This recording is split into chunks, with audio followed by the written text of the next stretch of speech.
Greetings and welcome to ValoU. I'm Zaladrith and I'll be your instructor for today. This week's homework is buddy system practice. For this homework, every moment of the round, pick a buddy and stick close to them as they entry. It's better to do this with a friend so they know what you're trying to achieve. You don't want to be too close horizontally or you end up colliding if they need to strafe back to cover to avoid util or to remain evasive. You also don't want to be lined up with them since they'll block your vision and more importantly you're likely to get collided. For instance, if the lead player always wide swings, you can close swing behind them to join the fight without lining up. Other than these two exceptions, you want to be as close as you can get to your teammate to practice your spacing and trading. If you start falling behind, just for this practice, knife run to catch up to them and maintain spacing. Your goal is to be diagonally adjacent to your entry, like in Sudoku where numbers avoid sharing the same row or column.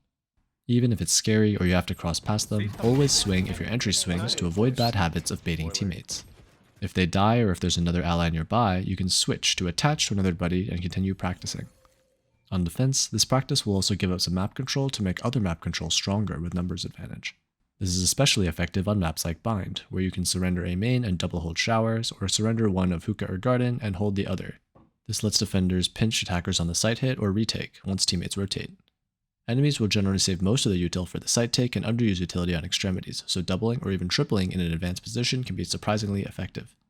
To further increase opportunities to practice spacing and trading when you're on defense, you can even push out with your teammates, or at least retake together. Remember that the goal here is deliberate practice, which is more important than winning rounds. For some players, this means that unrated or swift play may make better practice modes with reduced pressure of winning or losing on the line, as long as you're still trying your hardest. TDM may also work for practicing trading mechanics, but to make spacing and trading a habit on real maps with real angles, a spike planting mode is usually better. In summary, buddy system homework involves deliberate practice where you pick a buddy that entries and practice spacing to trade them. You want to avoid being too close horizontally to avoid collisions while strafing, and avoid being lined up to avoid getting collided. You can switch buddies if your chosen buddy dies or moves near another teammate. You give up map control to strengthen or take map control in other areas. On defense, it's better spacing practice to push out with teammates. And remember that the goal is to practice spacing and trading, which is more important in the long run than winning a specific round, so feel free to use non-ranked modes to practice like unrated or swift play. That's all for this week's homework assignment.